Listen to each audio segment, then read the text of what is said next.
Olá pessoal, eu sou Alberto Eliso e hoje vamos falar sobre como que Stranger Things trabalha com o conceito de fronteiras e com o desconhecido. A exploração do que é novo e estranho não está apenas no seu título e também não se limita ao mundo invertido. Não. E vamos entender tudo isso na análise de hoje. Vamos entender melhor também a dualidade entre familiar e estranho, que estão presentes também nos relacionamentos, nos romances, no crescimento dos próprios personagens, no vilão e assim por diante. E você está no Como a Mente Funciona, um canal onde falamos de neurociência, psicologia e filosofia, e onde você pode curtir análises como essa, de séries e filmes e ao mesmo tempo consegue aprender muito. E já fica o aviso que nessa análise tem spoilers da 4ª temporada de Stranger Things. Desde a sua primeira temporada, a estranheza já ultrapassava as questões dimensionais. A própria 11 chegou a Hawkins basicamente como uma alienígena. Para ela, não apenas a vida em sociedade era estranha.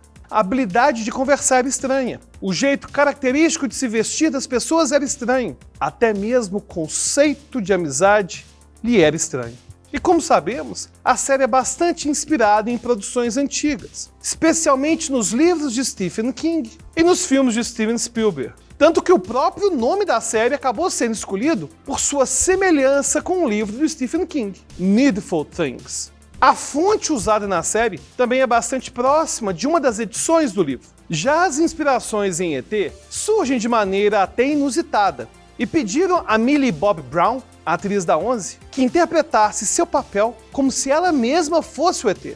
O tom com crianças de bicicleta e explorar coisas mágicas também é uma referência bem clara.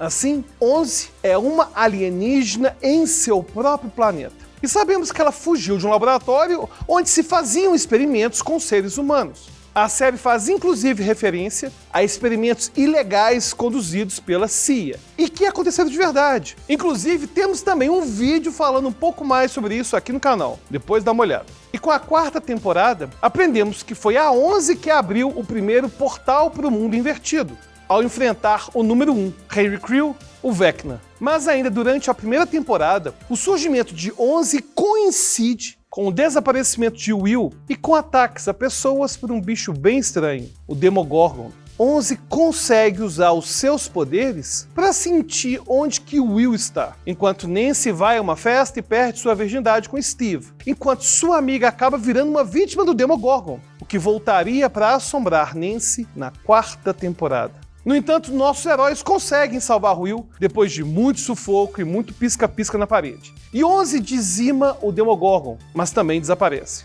Um mês depois, o Will cospe um bicho estranho na pia de seu banheiro. E descobrimos que aquilo era, na verdade, outro Demogorgon. E que Will ainda tinha certa conexão com o mundo invertido. Durante a 2ª temporada, nosso time de heróis recebe Max, uma nova garota no pedaço que acaba virando namorada do Lucas. Vimos também que Hopper adota 11 ao encontrá-la na floresta e descobrir que ela conseguiu escapar do mundo invertido. E é nessa temporada que vemos o Devorador de Mentes, que agora sabemos ter sido formado por Vecna, que controlou aquela névoa sinistra no mundo invertido para fazer uma aranha animal que ele vê como superior. Enquanto as plantações de abóbora da região estão ficando podres, o Will acaba sendo possuído pelo Devorador de Mentes. Ele começa a fazer uns desenhos estranhos, que são, na verdade, um mapa dos braços do mundo invertido. 11, que foi dar um rolê em Chicago depois de brigar com Hopper, volta a Hawkins e ela volta a tempo de todos se unirem para mais uma vez salvarem Will. Ela usa os seus poderes para fechar o portal no laboratório. E na 3ª temporada, todos os garotos principais estão envolvidos no romance, exceto Will, mas voltaremos para isso mais tarde. Billy, o meio-irmão de Max, é o rebelde que quase fura os olhos do pai do Mike, mas acaba sendo puxado para um porão onde vive o monstro. Billy, possuído, sequestra uma galerinha e os nossos heróis descobrem que o shopping center da região é, na verdade, uma fachada para experimentos russos em Hawkins, onde eles também estão forçando uma abertura para o mundo invertido. Enquanto isso, diversos corpos se juntam numa massa que nos lembra um pouco da Bolha Assassina, um clássico de 1988. O objetivo do Devorador de Mentes é matar 11, por ela ter fechado o primeiro portal. E agora que sabemos que Vecna está por trás de tudo,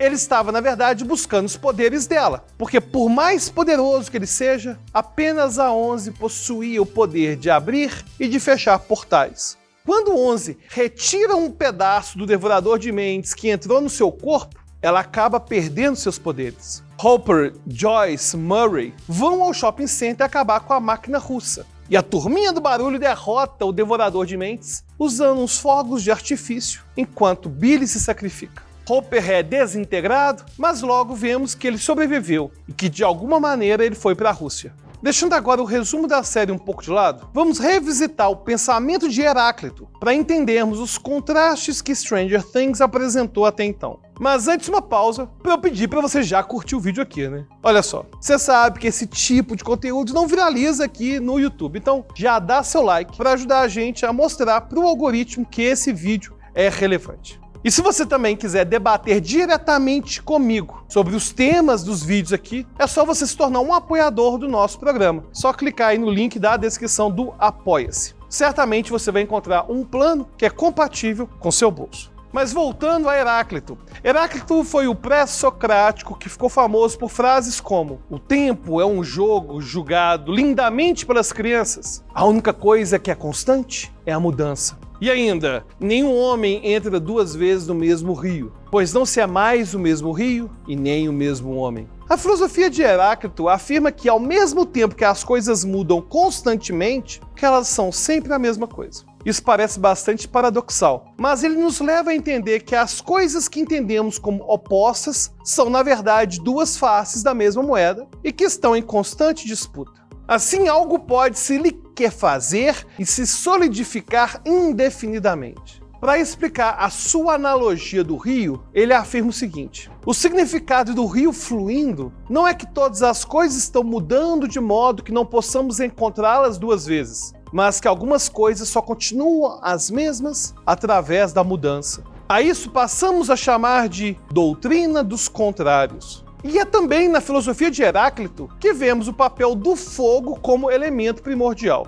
Para ele, o fogo está em todas as coisas. Diria ele, todas as coisas são uma troca do fogo. E o fogo, uma troca de todas as coisas. Assim como o ouro é uma troca de todas as mercadorias. E todas as mercadorias são uma troca ao ouro. É a partir de princípios como o da doutrina dos contrários que Stranger Things desenvolve a sua filosofia. De maneira ainda mais profunda, a série nos convida aos questionamentos de quem somos nós.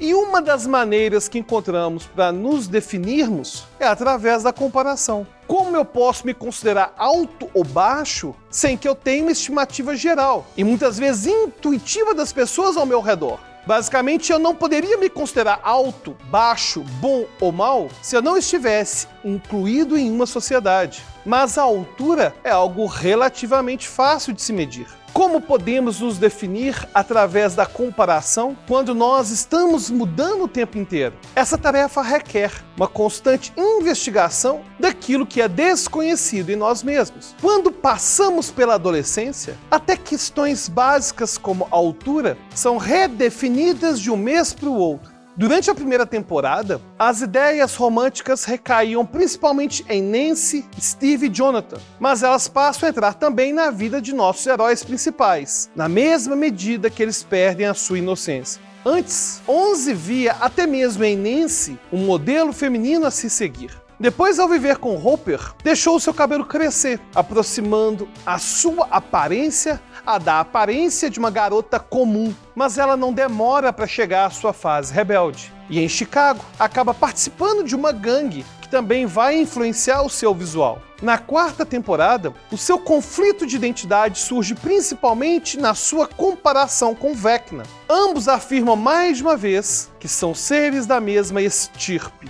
E suas similaridades com Vecna fazem 11 pensar se ela é um monstro ou uma heroína. Mesmo quando vemos os flashbacks, ambos se apresentam constantemente como reflexos. Vecna, ou Henry, levanta o seu braço esquerdo para enfrentar 11, enquanto ela levanta o seu braço direito. Ambos com o mesmo olhar, com os mesmos gestos. Mas é claro que 11 percebe que a distinção essencial entre ela e Vecna é como que ela usa os seus poderes para se proteger e não para atacar. E aqui ainda temos outro reflexo. O nosso time de heróis se comporta muito mais como uma unidade que, mesmo à distância, funciona de forma sincronizada, assim como os monstros do mundo invertido, que reagem com o pensamento de colmeia. O Will, inclusive, mostra a Mike que ele é o coração do time, apontando para o fato de que, além de seu interesse platônico, ele também vê o time como uma unidade. Nesse momento, outra questão identitária relevante chega ao seu ápice na série. Will sempre se sentiu diferente e solitário, mesmo entre os seus amigos. Durante a terceira temporada, ele chegou a reclamar de seus companheiros que estavam gastando tempo demais com as meninas. Ao falar com Mike, Will usa 11 para refletir os seus próprios sentimentos. Tá vendo o seu brasão?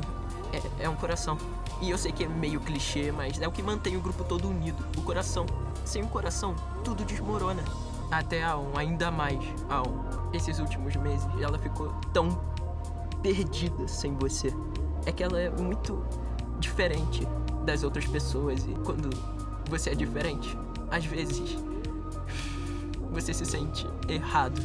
Se parte de nossa ideia de eu nasce da comparação com as outras pessoas, Will reflete a solidão daquele que vive em um mundo onde a sua sexualidade era muito pouco aceita e que pessoas como ele raramente podiam abrir-se para o mundo sem pagar um preço altíssimo. O conflito de identidade também está bastante presente na saga de Lucas, que busca um espaço entre o clube dos esportistas populares. Jason, seu companheiro de time, representa a ignorância face ao que é novo e assustador. Sua reação ao saber da morte de sua namorada é instintiva, ela é raivosa e leva uma comunidade inteira a pintar Ed como um vilão, mesmo sem nenhum tipo de evidência. Assim, Stranger Things nos mostra que talvez, como diria Raul, sejamos mesmo essa metamorfose ambulante e que a única coisa imutável em nós, como diria Heráclito, é que estamos sempre mudando. As mudanças sempre trazem o desconhecido. Cabe a nós explorarmos isso com prudência, força e, claro, amizade. Mais uma vez, muito obrigado a você que acompanha o nosso canal. E se você quiser sugerir algum tema a ser debatido aqui no canal, só deixar seu comentário. E lembrando, se você quiser conversar diretamente comigo, aí tem que virar apoiador. Só clicar no link da descrição e ver nosso serviço do Apoia-se. Até a próxima.